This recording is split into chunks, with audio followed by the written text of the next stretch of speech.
Assalamualaikum warahmatullahi wabarakatuh. Alhamdulillahirabbil alamin wa bihi nasta'in ala umuri dunya wa din wassalatu wassalamu ala asrofil anbiya'i wal mursalin wa ala alihi washabihi ajmain. Yang terhormat Bapak Saiful Bahri selaku dosen pemandu mata kuliah Akhlak Tasawuf. Kami dari kelompok 1 Akhlak Tasawuf Prodi Ekonomi Syariah akan melakukan observasi atau sesi wawancara dan mengikuti kegiatan di SMA Negeri 12 Pandeglang ini. Untuk mempersingkat waktu, kita langsung saja ke sesi wawancara. Terima kasih.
Baik, Assalamualaikum warahmatullahi wabarakatuh. Di sini saya sudah bersama dengan Ketua OSIS dari SMA Negeri 12 Pandeglang. Nah, di sini dengan kakak siapa? Perkenalkan, saya Wahid Nopal Gojal Fikri sebagai Ketua OSIS SMA Negeri 12 Pandeglang. Nah, di sini saya mau tanya sedikit gitu ya tentang, kan setahu saya Nopal kan di sini baru terpilih sebagai ketua OSIS. Nah, kan program OSIS ini masih belum berjalan normal gitu ya. Nah, kedepannya kan pasti bakal ada tuh rencana-rencana, misalkan mau ini mau itu. Nah, yang diterapkan Nopal sebagai ketua OSIS yang sekarang itu gimana? Pasti kami sebagai OSIS SMA Negeri 12 Pandeglang akan menjalankan program yang sudah disusun sebagaimana bisanya. Kami akan melaksanakan ekstrakurikuler sesuai anjuran dari Wakasek Kesiswaan tentunya. Di sini sebenarnya kami sudah memulai beberapa program seperti Jumat Berkah dan Tadarus sebelum melakukan kegiatan pembelajaran. Nah, untuk Jumat Berkah itu sendiri, Nopal memandang itu bagaimana? Kami menjadikan Jumat Berkah ini sebagai metode kepada rekan-rekan sebaya kami untuk menguatkan mental mereka. Bagaimana cara mereka berbicara di depan umum, karena kami mengadakan program Jumat Berkah ini melibatkan jadi ketua yang kami libatkan itu merupakan siswa dari SMA Negeri 12 Pandeglang. Jadi hal tersebut sudah pasti bisa menumbuhkan rasa kepercayaan diri pada siswa SMA Negeri 12 Pandeglang. Nah, untuk harapan Nopal sendiri ini sebagai ketua OSIS yang sekarang, untuk SMA 12 ini bagaimana ke depan? Harapan saya untuk SMA Negeri 12 Pandeglang ini, bagaimana kedepannya itu semoga SMA Negeri 12 Pandeglang ini bisa lebih maju dan program yang sudah kami terapkan, sudah kami rancang saat ini bisa berjalan, dan itu semua berjalan sesuai kesepakatan dan berjalan dengan lancar. Rutinitasnya apa saja yang dilakukan sebelum belajar di sini? Biasanya SMA Negeri 12 Pandeglang sebelum melakukan pembelajaran pasti melakukan kegiatan tadarus minimal 15 menit. Biasanya surat apa nih? Kami mulai dari surat Al-Baqarah ayat 1, mungkin 1 ain atau 2 ain, baru memulai pembelajaran. Nah, saya mau nanya sedikit tentang pemahaman Islam sendiri ya. Menurut saya itu gimana sih pemahaman Islam di SMA negeri ini itu sebagai ketua OSIS? Islam itu merupakan agama yang mengajarkan kita bagaimana kita itu untuk cara kita berbuat baik. Karena selain itu, Islam juga kan merupakan suatu agama yang familiar di Indonesia. Karena Islam itu umat Muslim di Indonesia itu mayoritas. Jadi bagi saya sendiri, Islam itu merupakan suatu agama yang mengajarkan kita bagaimana cara kita itu untuk berbuat baik terhadap sesama, terhadap rekan sebaya. Nah, di SMA Negeri 12 Pandeglang ini ajaran Islam itu sudah diterapkan, dimulai dari tadarus, puasa, dan sekarang ini SMA Negeri 12 Pandeglang sudah melakukan program puasa Senin dan Kamis. Jadi seluruh siswa SMA Negeri 12 Pandeglang saat ini sudah diwajibkan untuk berpuasa Senin dan Kamis, dan itu berlaku poin sebagai sistem perhitungan bagi siswa yang tidak melaksanakan puasa Senin dan Kamis. Satu lagi nih Ayah, di salah satu mata kuliah kan ada namanya hak tasawuf, salah satunya yaitu berzikir dengan mengingat Allah. Nah, menurut A sendiri zikir itu apa sih? Nah, terus apa saja gitu yang sering A lakukan gitu setelah zikir itu gitu? Zikir itu kan merupakan sarana atau cara mungkin agar kita itu selalu mengingat Allah Subhanahu wa taala. Zikir yang biasa ya, zikir juga paling biasanya tuh zikir setelah sholat. Di sini tuh di SMA Negeri 12 Pandeglang biasanya kami tuh melakukan sholat duhur berjamaah, dan di situ zikir biasanya dipimpin oleh guru agama yang ada di SMA Negeri 12 Pandeglang. Zikirnya itu zikir sholat, zikir setelah sholat, dan ditambahi doa untuk kedua orang tua. Terima kasih. Dari terakhir ini berarti harap agar siswa-siswi SMA 12 Pandeglang ini lebih baik lagi sesuai dengan ajaran Islam. Harapan saya kedepannya semoga SMA Negeri 12 Pandeglang ini, terutama siswa dan guru, semoga kedepannya bisa lebih menaati program yang sudah dibangun. Semoga siswa SMA Negeri 12 Pandeglang bisa senantiasa berada di jalan Allah dan melakukan puasa Senin Kamis. Terima kasih. Oke, terima kasih ya atas waktunya. Semoga harapan ke depan dan program kinerja OSIS ini bisa berjalan dengan baik sesuai dengan yang direncanakan. Amin. Kami dari mahasiswa Universitas Fathul Anwar mengucapkan terima kasih atas waktu yang telah diberikan kepada kami.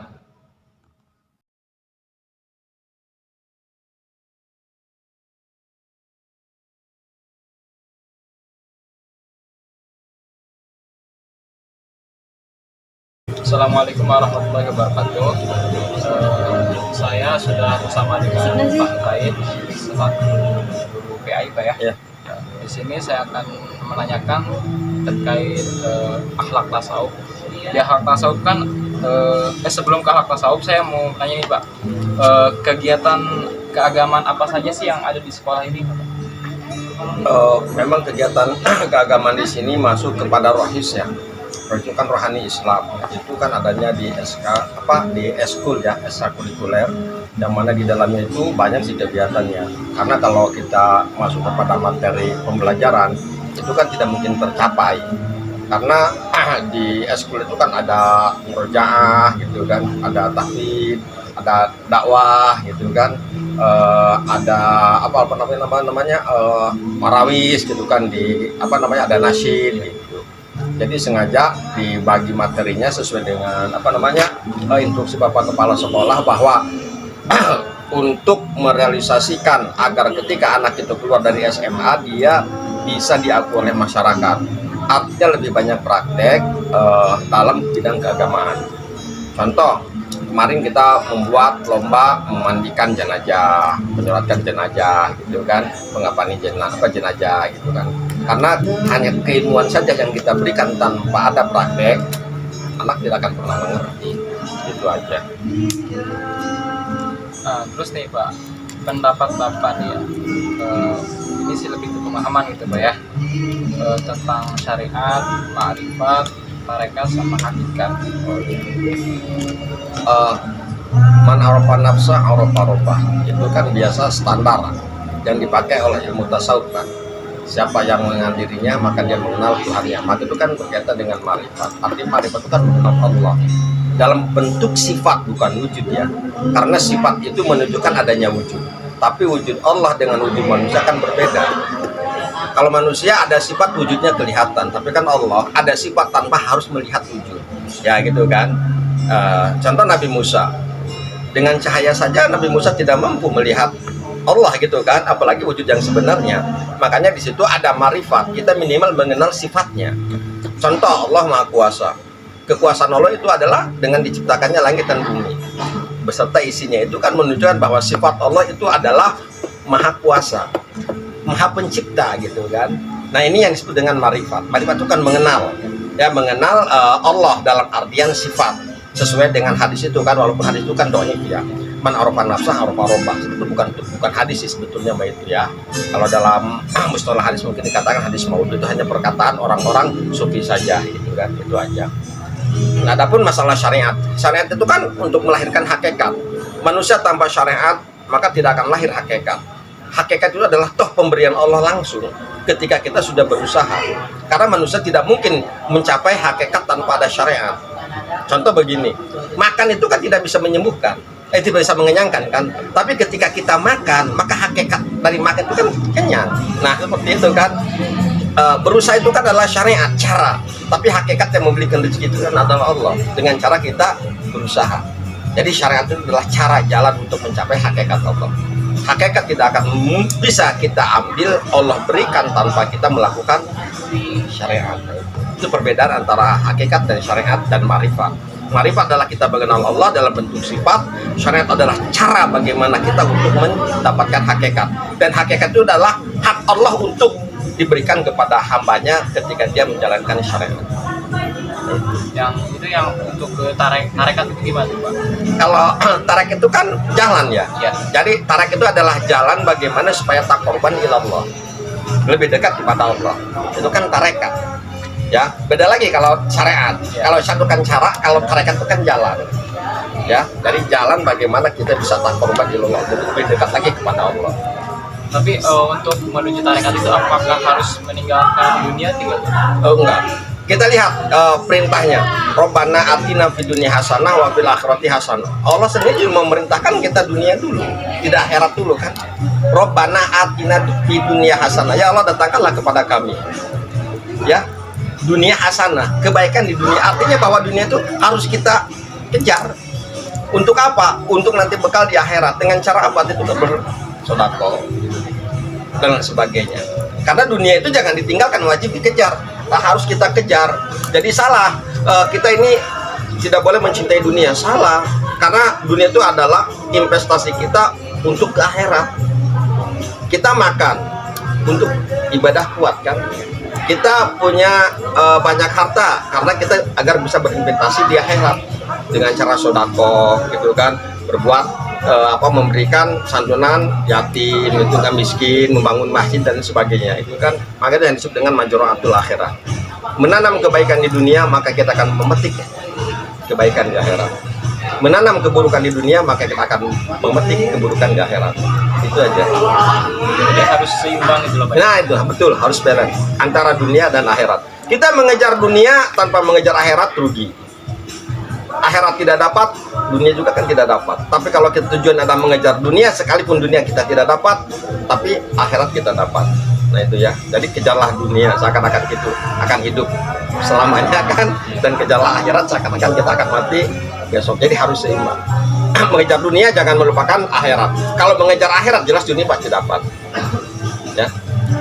Lalu pendapat Bapak tentang ada beberapa orang gitu Pak ya, dia berpikir bahwa dunia itu tidak terlalu penting gitu, dia hanya fokus ke akhirat aja gitu Pak, untuk tarikat itu dia hanya akhirat aja pokoknya yang dia lakukan gitu.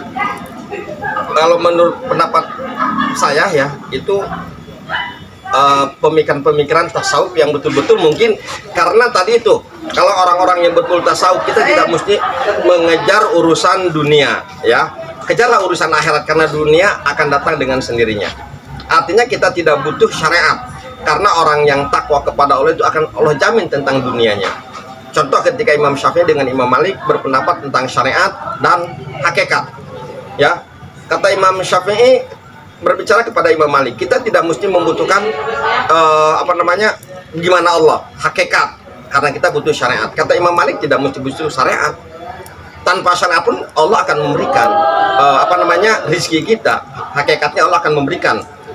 Apa yang terjadi begitu Imam Syafi'i keluar dari gurunya Imam Malik, lalu dia bertemu dengan yang mengambil anggur, lalu dia meminta kepada yang punya kebun agar dia bisa dipekerjakan mengambil anggur. Akhirnya dia bekerja dan mendapatkan anggur tersebut.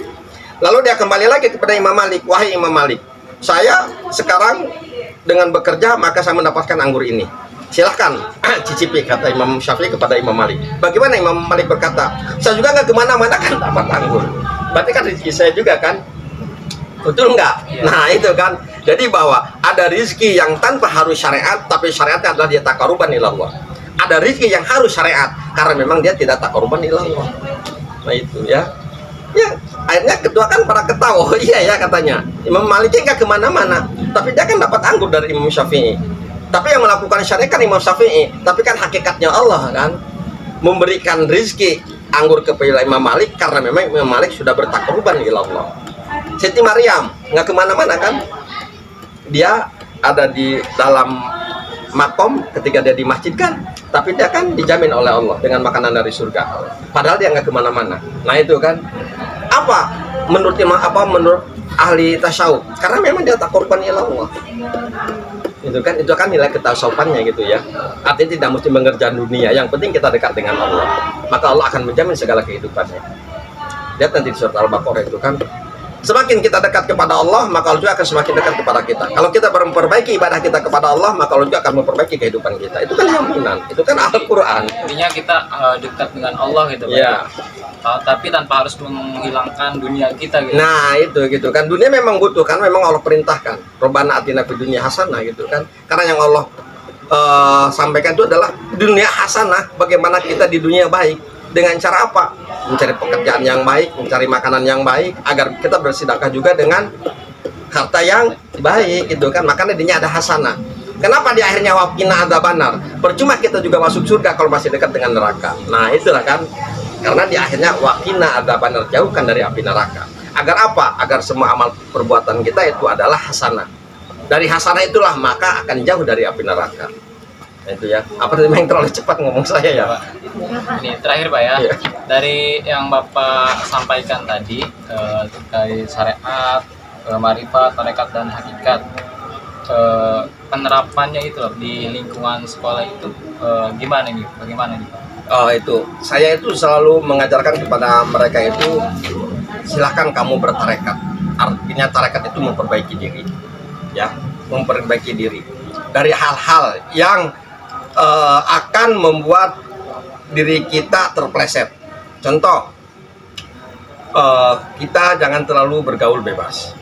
Itu kan salah satunya. Karena orang-orang tarekat itu selalu membatasi diri dalam pergaulan. Setelahnya kita tarekat, mari kita belajar tasawuf. Artinya tasawuf itu apa yang kita makan betul-betul harus bersih dari hal-hal yang tidak halal gitu kan. Nah, kalau memang sudah seperti itu, maka kita untuk marifat kepada Allah, untuk mengenal kepada Allah itu akan mudah.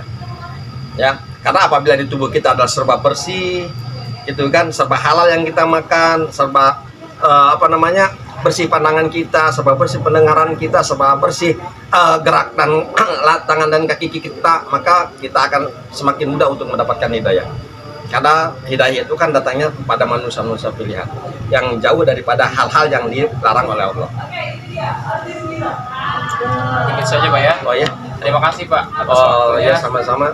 Demikian sesi wawancara saya dengan Pak Said selaku guru PAI di SMA 12 Pandeglang. Terima kasih. Assalamualaikum warahmatullahi wabarakatuh.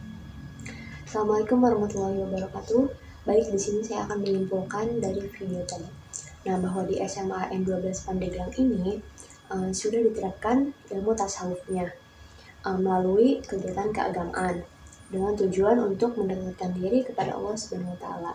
Nah, di antara kegiatannya yaitu yang pertama ada tadarus 15 menit sebelum pembelajaran dimulai, yaitu mereka biasanya membaca surah Al-Baqarah 1 ain dan kadang juga mereka membaca surah-surah pendek. Yang kedua ada sholat berjamaah menutup aurat, dan bagi para siswa yang melanggar akan mendapatkan sanksi sesuai dengan aturan yang berlaku. Nah, yang ketiga ada Jumat Berkah. Kegiatannya yaitu ngaji Yasin bersama, tausiah keagamaan. Nah, tausiah itu biasanya dari para guru dan tokoh agama dari luar sekolah, serta dari para siswa maupun siswi. Nah, tujuannya untuk melatih mental dan meningkatkan rasa percaya diri pada siswa. Nah, yang keempat yaitu ada puasa Senin Kamis. Nah, walaupun hukumnya sunnah ya, tapi di SMA ini sangat diharuskan untuk siswa-siswinya agar terbiasa, dan bagi mereka yang menjalankan akan mendapatkan nilai tambahan. Nah, yang kelima ada juga praktek memandikan jenazah, mengkafani jenazah, dan menyolatkan jenazah. Karena betul ya kata Pak Said, jika hanya keilmuan saja yang kita dapatkan dari guru tanpa ada praktek, maka siswa maupun siswi tidak akan pernah mengerti. Nah, tanggapan Pak Said mengenai syariat, makrifat, tarekat, dan hakikat itu, menurut beliau, makrifat itu mengenal Allah dalam bentuk sifat, bukan wujud. Tapi wujud Allah dengan manusia itu jelas berbeda ya. Nah, jika manusia kan ada sifat dan wujudnya terlihat. Nah, tapi Allah ada sifat tanpa harus melihat wujud. Contohnya penciptaan alam semesta ini. Itu merupakan sifat Allah, yaitu yang maha kuasa, sang maha pencipta. Walaupun tidak terlihat wujudnya, tetapi ada bukti Allah telah menciptakan langit dan bumi beserta isinya. Dan syariat itu menurut Pak Said yaitu melahirkan hakikat. Artinya manusia tanpa syariat maka tidak akan lahir hakikat, karena manusia tidak mungkin mencapai hakikat tanpa adanya syariat. Jadi syariat itu adalah cara atau jalan untuk mencapai hakikat, dan hakikat itu adalah hak Allah yang diberikan kepada hambanya ketika dia menjalankan syariat. Dan tarekat itu adalah jalan bagaimana supaya lebih dekat kepada Allah. Jika dianalogikan ya, maka syariat itu adalah perahu, tarekat itu adalah nahkodanya, hakikat adalah pulau yang hendak dituju dari perjalanan itu, sementara ma'rifat adalah tujuan akhir, yaitu bertemu dengan sang pemilik pulau. Nah, ada juga contoh lain yaitu seperti halnya bersekolah yang harus menyelesaikan kelas 1 terlebih dahulu untuk berada di kelas 2 dan juga seterusnya. Intinya, semakin kita dekat dengan Allah, maka Allah juga akan semakin dekat dengan kita. Kalau kita memperbaiki ibadah kita, Allah juga akan memperbaiki kehidupan kita. Baik, itu tadi sesi wawancara dan rangkaian kegiatan yang kami ikuti di SMA Negeri 12 Pandeglang ini. Semoga dengan dibuatnya video ini mampu memenuhi tugas daripada mata kuliah akhlak tasawuf, dan semoga yang menyaksikan video ini dapat bermanfaat bagi kita semua. Kurangan lebihnya mohon maaf. Wabillahi taufiq wal hidayah. Wassalamualaikum warahmatullahi wabarakatuh.